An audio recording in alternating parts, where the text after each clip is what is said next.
दोस्तों, वेदों के बाद अब हम देखते हैं, हमने वेद पढ़ लिए थे, उपवेद पढ़ लिए थे, अब हम देखते हैं उपनिषद।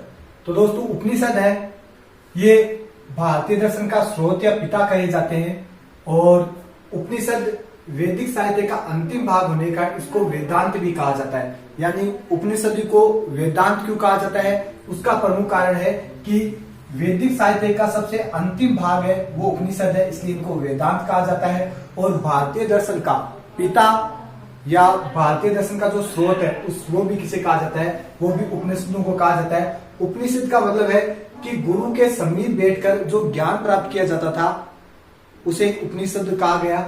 यानी शिष्य थे, वो गुरुजी के द्वारा जो गुरुकुल में जो ज्ञान दिया जाता था वो ग्रहण करते थे और उस ज्ञान को क्रमबद्ध रूप से लिखते थे, उसे उपनिषद कहा जाता। उपनिषदों की कुल संख्या वो 108 है, जिसे हिंदू धर्म में जो माला पहनते हैं उसमें जो मणियों की संख्या होती है वो भी 108 होती है। तो उपनिषद कुल कितने 108 है और प्रमुख 12 उपनिषद है। उनमें से सबसे प्रमुख आता है मुंडकोपनिषद, जिसमें राष्ट्रीय वाक्य सत्यमेव जयते है। सीधा सा प्रश्न आता है कि राष्ट्रीय वाक्य सत्यमेव जयते किस उपनिषद से लिया गया है, तो वो दोस्तों मुंडकोपनिषद से लिया गया है। वैसे राष्ट्रीय वाक्य है सत्यमेव जयते, वो अशोक के सारनाथ स्तंभ के शीर्ष फलक से लिया गया है। लेकिन वहां पर भी सारनाथ स्तंभ में भी कहां से लिया गया, तो वहां पर मुंडकोपनिषद से लिया गया है सत्यमेव जयते। दूसरी बात है, मुंडकोपनिषद में दोस्तों शिक्षा के विषय में वेदांगों को शामिल किया गया है। अब हम देखते हैं कंठो उपनिषद है, उसमें नचिकेता व यम संवाद है। यानी यम ने नचिकेता को जो आध्यात्मिक ज्ञान दिया था उसका वर्णन किस उपनिषद में है, तो वो दोस्तों कंठो उपनिषद में है। उसके बाद हम देखते हैं ईशो उपनिषद, इसमें याज्ञवल्क्य व सवेद केतु संवाद है, वो किसमें, तो वो दोस्तों ईशो उपनिषद में। छांदोग्य उपनिषद, इसमें तत्वसी नामक जो दार्शनिक अवधारणा है उसका वर्णन छांदोग्य उपनिषद में है। और शुरुआत में सबसे पहले 3 आश्रमों का वर्णन है वो छांदोग्य उपनिषद में किया गया है। उसके बाद में दोस्तों जाबालो उपनिषद में चारों आश्रमों का वर्णन किया गया है। तो चारों आश्रमों का वर्णन किस उपनिषद में किया गया है, वो आश्रम है दोस्तों जाबालो उपनिषद। इसके अंतर्गत दोस्तों 4 प्रमुख आश्रम है। व्यक्ति की आयु कुल 100 वर्ष मानी गई है और उसमें से जो कुल आयु है वो दोस्तों 100 वर्ष मानी गई और 4 आश्रमों के अंतर्गत विभाजन किया गया है वो जाबालो उपनिषद में। सबसे पहले ब्रह्मचर्य आश्रम, इसमें जो 25 वर्ष तक की जो आयु होती थी उसमें ब्रह्मचर्य का पालन किया जाता था। इसमें बालक है वो गुरुकुल में गुरुजी के पास रहता था और वहां पर ज्ञान प्राप्ति करता था, ब्रह्मचर्य का पालन करता था। और उसमें जो प्रमुख जो पुरुषार्थ है वो दोस्तों ज्ञान प्राप्त करना था।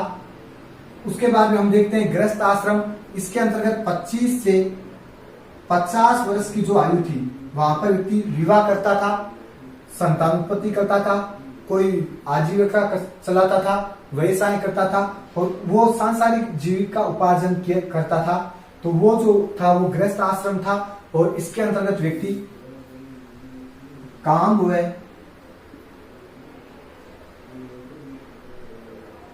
भक्ति पे जोर देता था।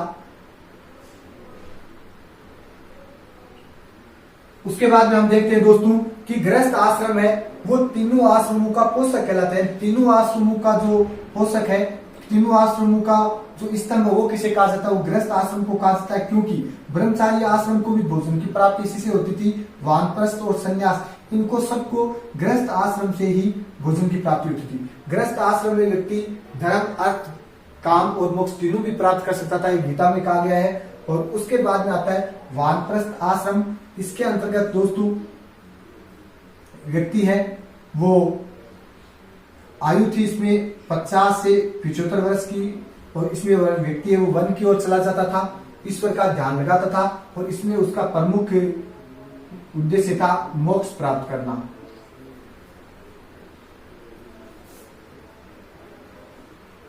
उसके बाद में दोस्तों अंतिम आश्रम संन्यास आश्रम था और वो 75 से 100 वर्ष की आयु में था। इसमें व्यक्ति मोक्ष हेतु तपस्या करता था, कठोर ध्यान मगन, और उसके बाद में उसे मोक्ष की प्राप्ति हो जाती थी। तो व्यक्ति का अंतिम लक्ष्य था वो मोक्ष ही प्राप्त करना था। तो दोस्तों इस प्रकार प्रश्न आते हैं कि पुरुषार्थ कितने, पुरुषार्थ भी दोस्तों 4 है, धर्म, अर्थ, काम और मोक्ष। तो धर्म और अर्थ है, ये दोनों किस आश्रम में प्राप्त किए जाते हैं? ये गृहस्थ आश्रम में है। इसी में धर्म, अर्थ, काम और मोक्ष, जबकि इसमें भक्ति और मोक्ष इन दोनों आश्रमों में, और इसमें ज्ञान प्राप्त किया जाता था। तो दोस्तों 4 प्रमुख आश्रम होते हैं: गृहस्थ आश्रम, ब्रह्मचर्य आश्रम, गृहस्थ आश्रम, वानप्रस्थ आश्रम, संन्यास आश्रम। ब्रह्मचर्य आश्रम में आयु 25 वर्ष तक है, गृहस्थ आश्रम में 25 से 50 वर्ष तक, वानप्रस्थ में 50 से 75 वर्ष तक और संन्यास में 75 से 100 वर्ष तक आयु होती है। व्यक्ति के 4 प्रमुख लक्ष्य होते हैं, पुरुषार्थ 4 पुरुषार्थ है, और वो है धर्म, अर्थ, काम और मोक्ष। काम, धर्म और अर्थ, ये तीनों है वो दोस्तों गृहस्थ आश्रम में व्यक्ति प्राप्त कर सकता है, और मोक्ष व्यक्ति का अंतिम पुरुषार्थ है। तो अंतिम पुरुषार्थ कौन सा है? तो वो है दोस्तों मोक्ष। तो ये तो हो गए दोस्तों उपनिषद। एक बार हम वापस देखते हैं उपनिषद को दोस्तों क्या कहा गया है, यानी भारतीय दर्शन का स्रोत या पिता किसे कहा गया, तो वो उपनिषद को कहा गया है। दूसरा बात है कि वैदिक साहित्य का अंतिम भाग क्या है, तो वो दोस्तों उपनिषद है, इसलिए उपनिषदों को वेदांत भी कहा जाता है। कुल उपनिषदों की संख्या कितनी है ये आपको याद रखना है, 108 है। सत्यमेव जयते कहां से लिया गया? मुंडकोपनिषद से। नचिकेता यम संवाद कहां से, किस उपनिषद से लिया गया? कंठोपनिषद से। याज्ञवल्क्य श्वेतकेतु संवाद ये कहां से लिया गया? ईशोपनिषद से। तत्त्वअसि ये दार्शनिक अवधारणा कहां से ली गई? छांदोग्य उपनिषद से। और 3 आश्रमों का वर्णन सर्वप्रथम छांदोग्य उपनिषद में, जबकि जाबालोपनिषद में 4 आश्रमों का वर्णन है: ब्रह्मचर्य, गृहस्थ, वानप्रस्थ और संन्यास। व्यक्ति की आयु 100 वर्ष मानी जाती थी, और पुरुषार्थ 4 होते थे: धर्म, अर्थ, काम और मोक्ष। व्यक्ति का अंतिम लक्ष्य मोक्ष प्राप्त करना था, जबकि धर्म, अर्थ और काम ये व्यक्ति गृहस्थ आश्रम में प्राप्त करता था। तो ये तो हो गए दोस्तों उपनिषद। इसका आप शॉर्ट स्क्रीन ले लो। अब हम देखते हैं दोस्तों आरण्य। आरण्यों की संख्या दोस्तों 7 है, और इनमें आरण्य का जो शाब्दिक अर्थ है वो है कि वन में रचे जाने के कारण इनको आरण्य कहा गया, यानी इनकी रचना वनों में, जंगल में की गई थी, इसलिए इनको आरण्य कहा जाता है। आरण्य प्रमुख जो आरण्य वो 7 है, वैसे और भी है, जिसमें ऐत्रेय आरण्य आता है, तैत्रेय आरण्य आता है, माध्यदिन आता है, शंखायन आता है, मैत्रायणी आता है, तलवकार आता है, वृहदारण्यक आता है। उसके अलावा कोशयुक्त की शतपथ, जैमिनीय, छांदोग्य ये आरण्य भी आते हैं। तो दोस्तों ये प्रमुख आरण्य है जो वन में लिखे जाने के कारण इनका नाम आरण्य पड़ा, क्योंकि आरण्य का शाब्दिक अर्थ होता है जंगल भी कहा जाता है, इसलिए।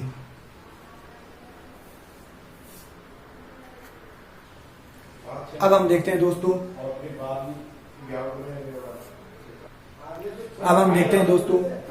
वेदांत के बारे में। वेदांतों को सूत्र भी कहा जाता है, और वेदांत की जो संख्या वो 6 है।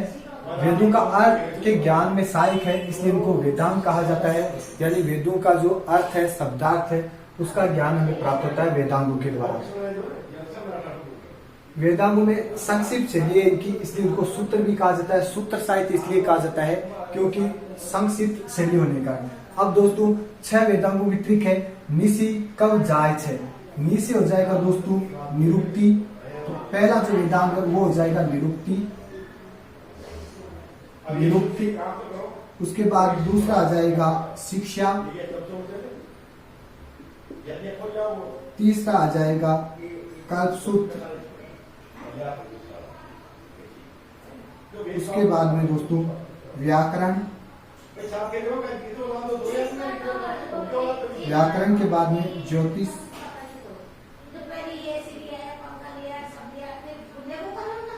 ज्योतिष के बाद में आ जाएगा छंद। ये दोस्तों 6 वेदांग है। नी से हो जाएगा निरुक्त, सी से शिक्षा, क से कल्पसूत्र, व से आ जाएगा व्याकरण, जाय से हो जाएगा ज्योतिष और 6 से हो जाएगा छंद। 6 प्रमुख वेदांग है। अब हम देखते हैं इनका अर्थ क्या क्या है वो।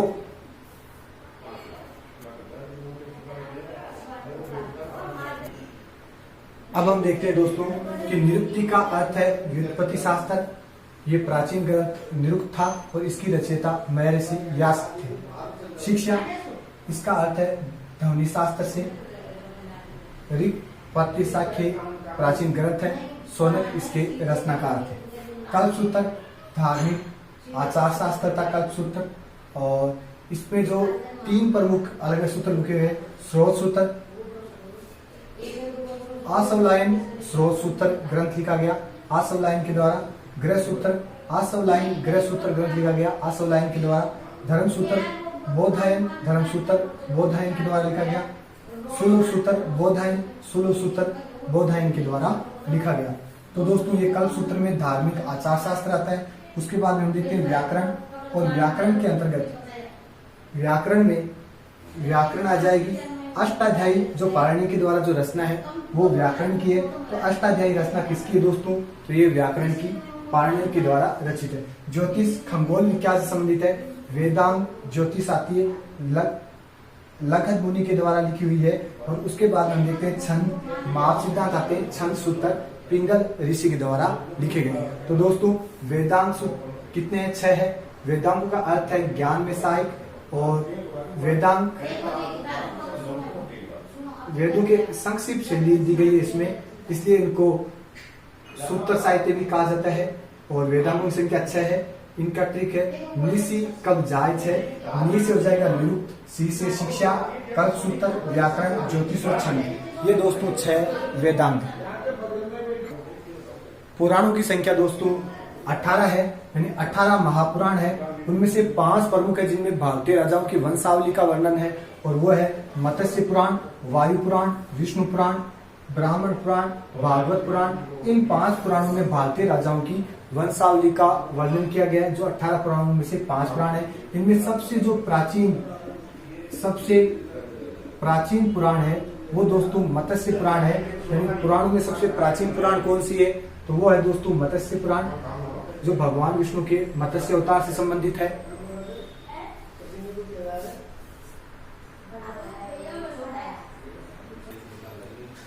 अब हम देखते हैं दोस्तों स्मृतियां। और स्मृतियों के अंतर्गत मनुस्मृति जो सबसे प्राचीन स्मृति है वो कौन सी है? तो मनुस्मृति सबसे प्राचीन स्मृति है। दूसरी इसकी सबसे बड़ी विशेषता इसमें सूंग वंश के बारे में जानकारी दी है। तो सूंग वंश के बारे में जानकारी किस स्मृति में मिलती है? मनुस्मृति में मिलती है। नारद स्मृति में हमें गुप्त वंश के बारे में जानकारी मिलती है। वो स्मृति कौन सी? तो वो है नारद स्मृति। तो ये स्मृतियां होंगी दोस्तों। सबसे प्राचीन मनुस्मृति है। अब हम देखते हैं दोस्तों महाकाव्य। तो महाकाव्य 2 है। एक है दोस्तों रामायण। रामायण की रचना वाल्मीकि ने की थी। और दूसरा है महाभारत। महाभारत को जय संहिता भी कहा जाता है। महाभारत को दोस्तों जय संहिता कहा जाता है। और महाभारत की जो दूसरी सबसे बड़ी विशेषता है कि ये जो महाभारत है इसमें ही श्रीमद् भागवत गीता आती है। श्रीमद् भागवत गीता, तो गीता महाभारत का एक भाग है। और इसके जो रचयिता थे वो थे महर्षि वेद व्यास जी। महर्षि वेद व्यास ने महाभारत की रचना की थी, जबकि महर्षि वाल्मीकि ने रामायण की रचना की थी। तो दोस्तों महाकाव्य 2 ही है, रामायण और महाभारत। महाभारत विश्व का सबसे बड़ा महाकाव्य, सबसे बड़ा महाकाव्य। संसार का सबसे बड़ा महाकाव्य कौन सा है? वो है दोस्तों महाभारत। अब हम देखते हैं दोस्तों उपवेद। और उपवेदों की संख्या भी दोस्तों 4 है। इनकी ट्रिक है गंध सी आई। सबसे पहले हो जाएगा दोस्तों गंधर्व वेद। गंधर्व वेद। उसके बाद में दूसरा है वो आ जाएगा दोस्तों धनुर्वेद। धनुर्वेद। तीसरा है दोस्तों शिल्पवेद। और चौथा है आयुर्वेद। तो 4 वेद है, 4 उपवेद है दोस्तों। गंध सी आय, गंधर्व वेद, धनुर्वेद, शिल्प वेद व आयुर्वेद।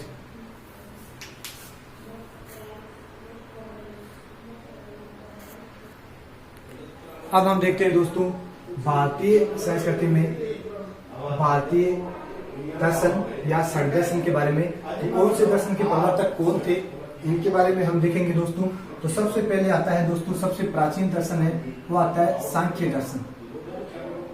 सांख्य दर्शन, और सांख्य दर्शन के जो प्रवर्तक थे वो थे कपिल मुनि। तो दोस्तों सबसे प्राचीन दर्शन कौन सा है, सांख्य दर्शन है, और कपिल मुनि इसके प्रवर्तक थे। सबसे प्राचीन दर्शन, तो दोस्तों सबसे प्राचीन दर्शन कौन सा है, सांख्य दर्शन। इसके प्रवर्तक कौन है, कपिल मुनि थे। इनका आश्रम कोलायत के पास में बीकानेर में है। दूसरा जो प्रमुख दर्शन है दोस्तों, उसके बाद में आता है योग, और योग दर्शन जो बाबा रामदेव की जो कंपनी है उसका नाम भी है पतंजलि। तो योग दर्शन दूसरा प्रमुख दर्शन आता है, योग सांख्य के बाद में। और तीसरा प्रमुख दर्शन आता है दोस्तों न्याय। न्याय दोस्तों ये दिया था महर्षि गौतम ने। तो गौतम ऋषि ने दिया था दोस्तों न्याय। और उसके बाद में हम देखते हैं दोस्तों पूर्व मीमांसा। पूर्व मीमांसा इसके प्रवर्तक थे दोस्तों जैमिनी।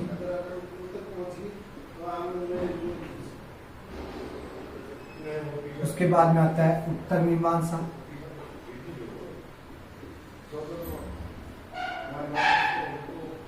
इसके जो प्रवर्तक है वो आते हैं दोस्तों बादनारायण।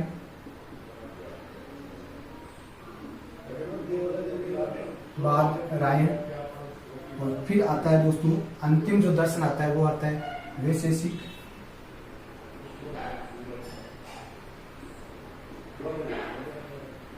वैशेषिक दर्शन। और इस दर्शन के जो प्रवर्तक थे दोस्तों वो थे कणाद या उल्लूक। और उसके बाद में एक और दर्शन आता है, वो दर्शन आता है दोस्तों चारवाक दर्शन। तो चारवाक दर्शन के प्रवर्तक चारवाक ही थे। इस दर्शन के अनुसार दोस्तों चारवाक दर्शन एक ऐसा दर्शन है जिसके अनुसार ये कहा जाता है कि व्यक्ति खाली हाथ आया और खाली हाथ ही चला जाएगा।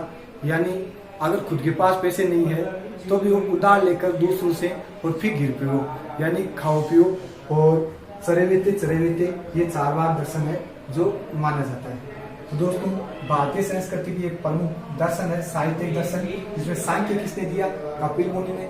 सबसे प्राचीन दर्शन है योग, पतंजलि ने दिया। न्याय महर्षि गौतम ने दिया। पूर्व मीमांसा जैमिनी ने दिया। उत्तर मीमांसा बादनारायण ने। और वैशेषिक कणाद या उल्लूक ने दिया। और चारवाक दर्शन चारवाक ने ही दिया। तो ये है दोस्तों भारतीय संस्कृति के 6 प्रमुख दर्शन।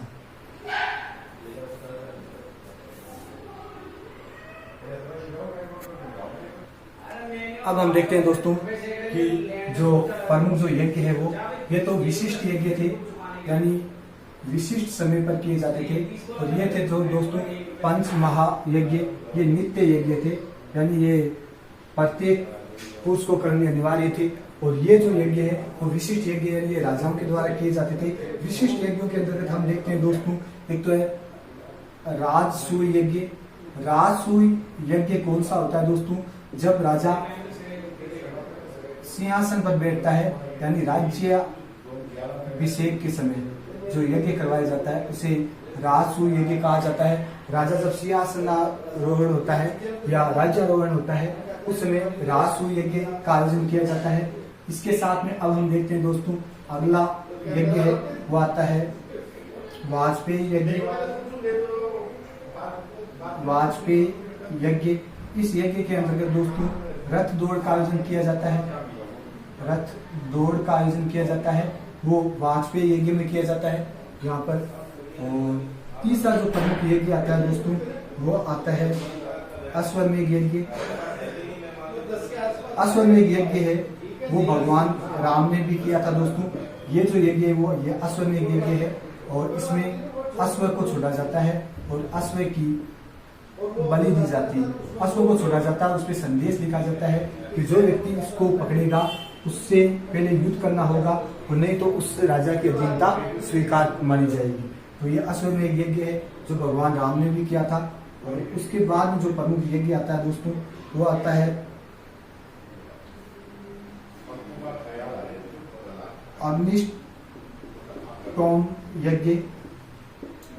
इस यज्ञ में दोस्तों पशु बलि दी जाती थी,